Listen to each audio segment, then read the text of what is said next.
Okay, now you have already watched the previous video, which shows you how to clear all your history and enable the develop menu in Safari preferences, and then go to disable cross-origin restrictions. Once you've got those settings in place, you can refresh the crawler window in your browser.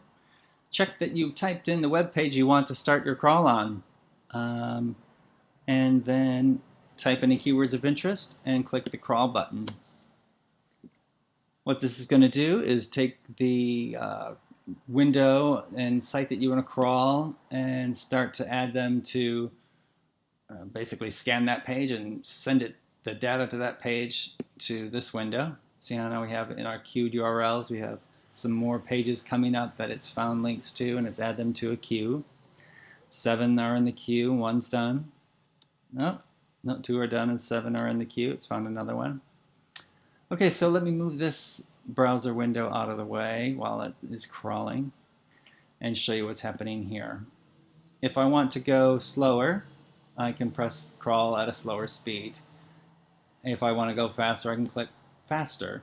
These settings will change on the next crawl cycle, so as it loads the next page, those settings will change.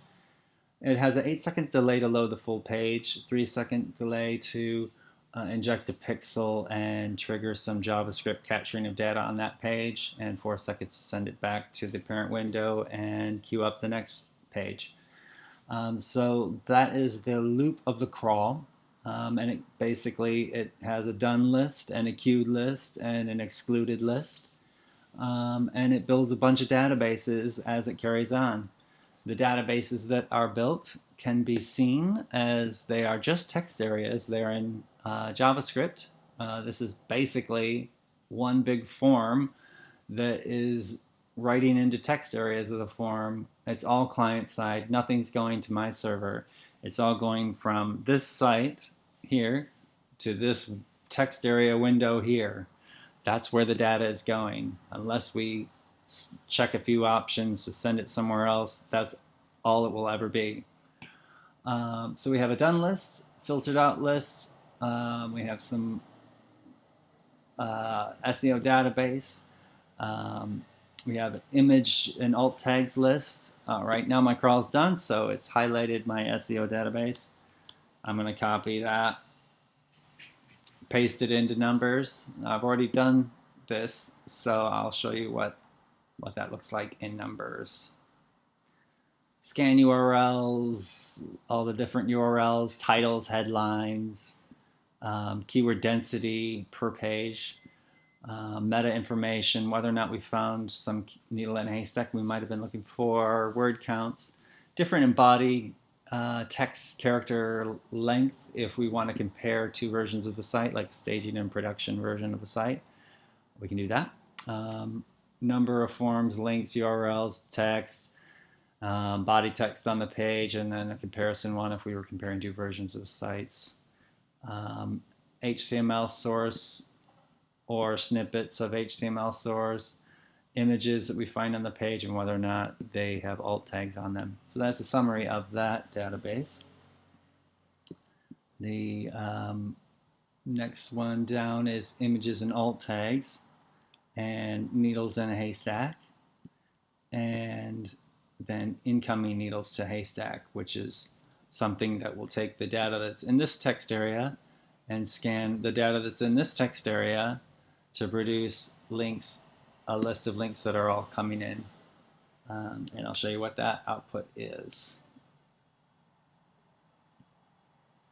Well, here's our image list with the alt tags. Okay, so here's our needles in a haystack fix-it list. So when I go ahead and paste this in, I'll go ahead and start that fresh because this can be a little bit tricky.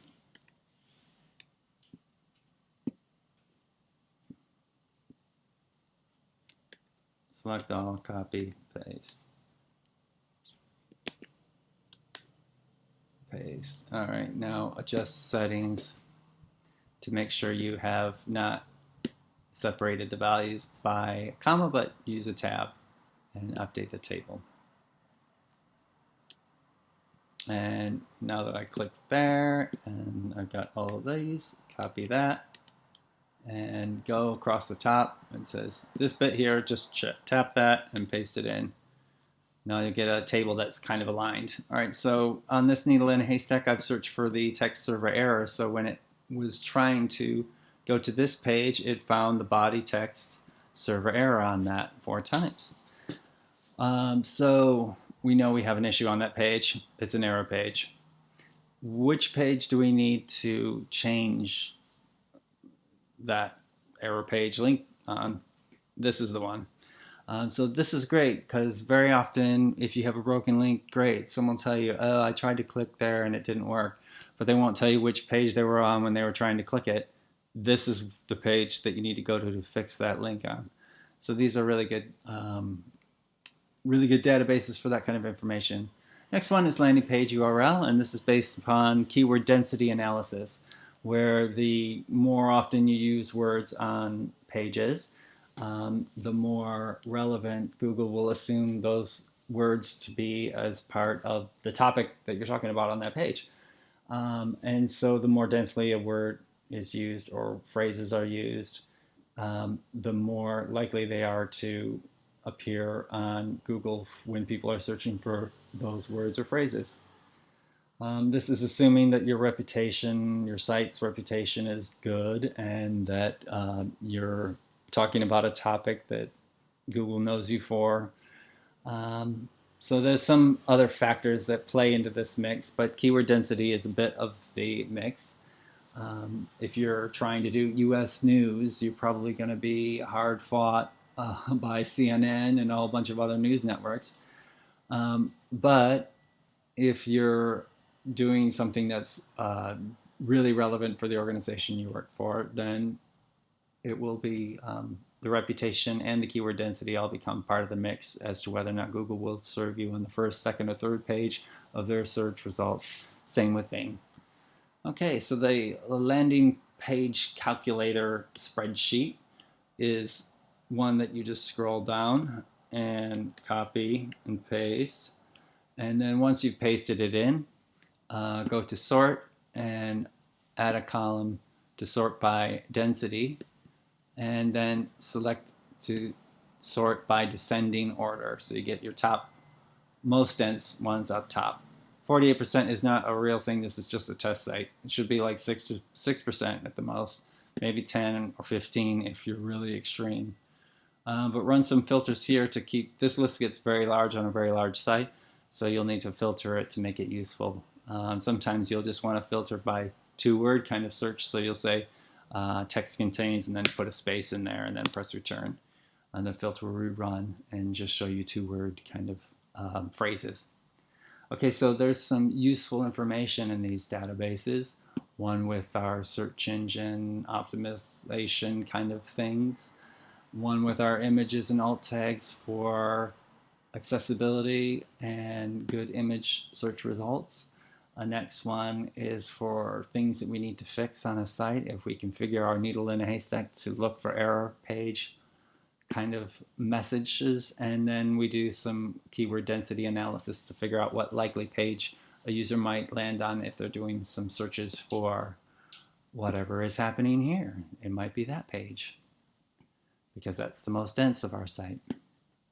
Similarly, you can analyze with this crawler all the competitors' sites, put them all into one database, and kind of see how you rank amongst other competitors.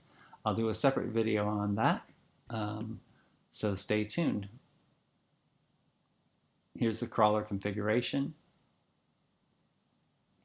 Scan URL will have the web page address. I'll just refresh this and show you a fresh configuration.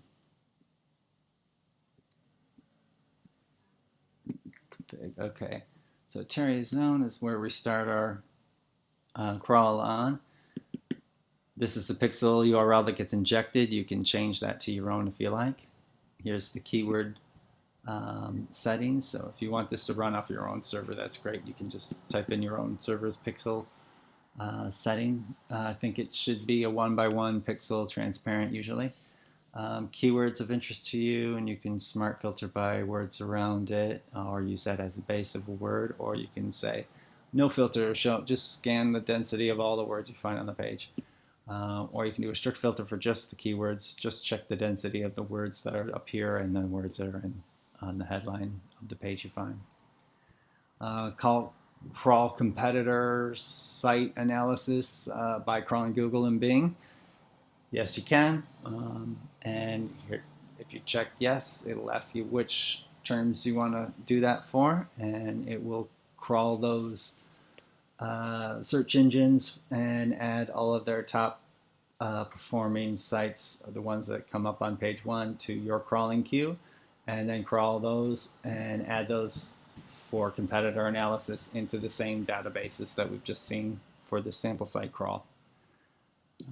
If we run into crawl as normal, then we want it to start on the home page and carry on through all the rest of the site pages that we want it to do.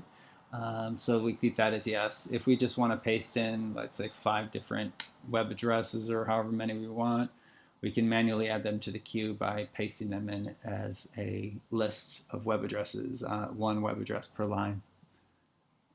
Next one is write an SEO database. That's most often yes. There might be an occasion where you don't want to. Those are more advanced kind of occasions that I haven't explained about yet. But the next one is save a copy of the pages you scan to a web server. Most often it's no, you just want the data about it, but if you want to make an archive, you certainly can. Click yes. This is the Internet Archive's base URL, and if you click yes here and you keep that on Git, then it will send each URL that you crawl to the Internet Archive for the Internet Archive to make a copy of. If you want to install some CGI scripts on your own server and have that data sent to you, then you can do that by changing this to whatever endpoint URL you have on your server. And then probably just have it send by a post, and it will send in these data schema formats. Page URL, page data is the HTML source of the page, and there's an SEO database line, which will be the top line. Well, basically a sample of what each of these lines are in the SEO database. Show mobile view. If when you're crawling and the pop-up windows are opening and scrolling through pages, you also want to see a very tall and thin version of what it might look like on mobile view, then click yes. Otherwise, keep it as no. Test steps are more advanced kind of things that I will get into on another video. All right, so home video we want to start our crawl on. This is got some copies of what I've typed in the modal. When you type in the modal, it's also typing some of those things further down behind the scenes here. So Terry Zone was where I'm starting. If I wanted to compare Terry Zone to another staging version of Terry Zone, let's say, then I could type in staging, whatever that site address would be, and then it would, for every page it finds on this URL, it would also look for the equivalent on this URL and then flag when there's a difference found. When we start on this page, if it links to any of these other domain name pages, then it will carry on through all these other domains. I did that because we were using this for a big enterprise kind of website where there had a lot of subdomains. So eventually I found I had so many subdomains I had to just add a wildcard so that their brand name became, if the brand name exists in the domain of the web address, go ahead and scan it. But then I found, I needed to just scan their English pages. I didn't want to go into all the other languages. So I put a filter on that. So here's all the pages that we are going to crawl. We're starting on this. If we want to, we can compare to this. If we find links on this one to any of these, it will carry on through all those.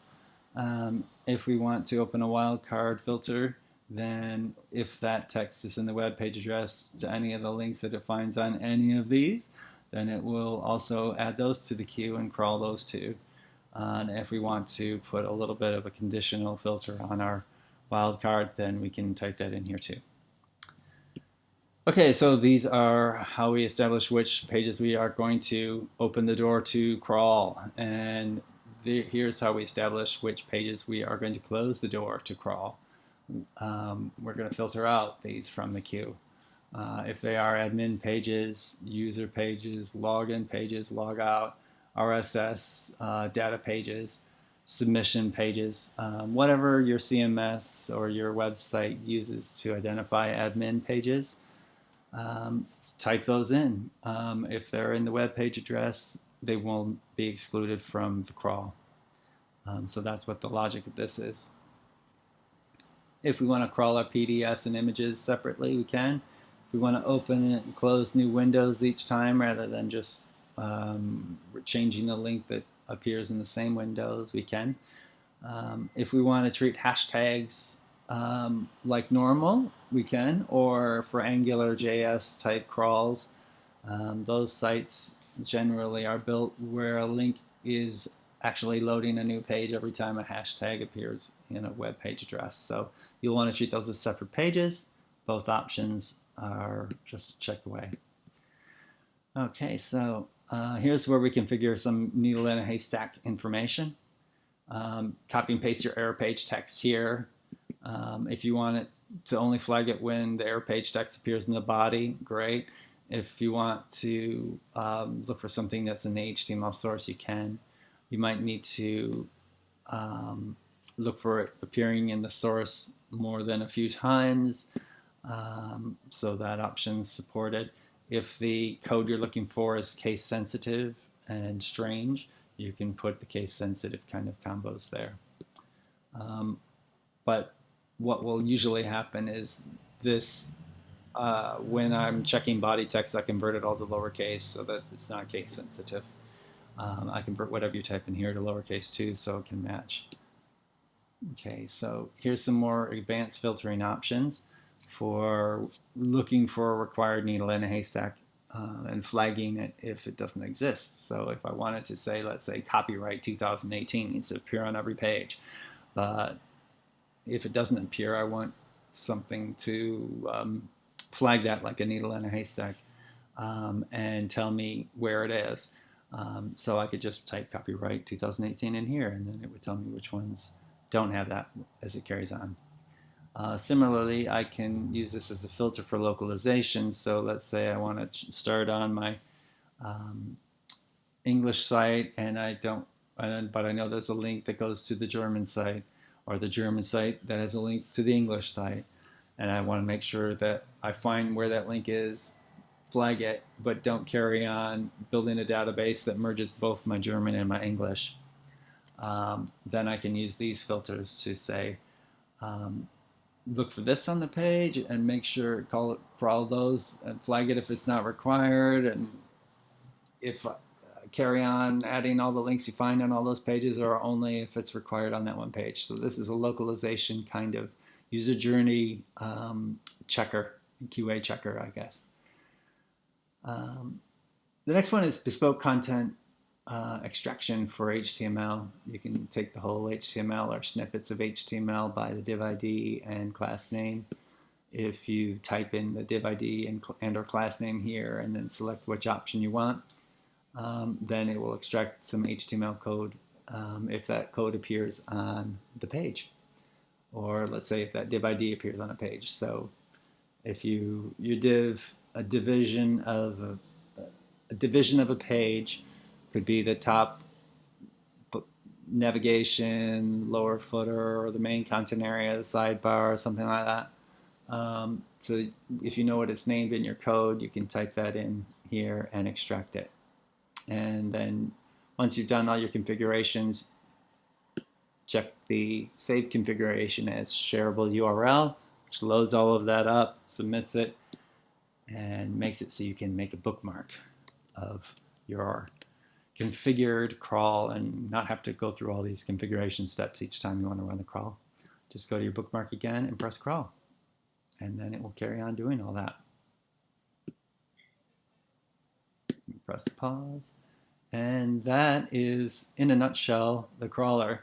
It's a very big, long explanation. I hope you didn't fall asleep, but I hope you enjoy it, and I hope you get some use out of it. If you do, please let me know.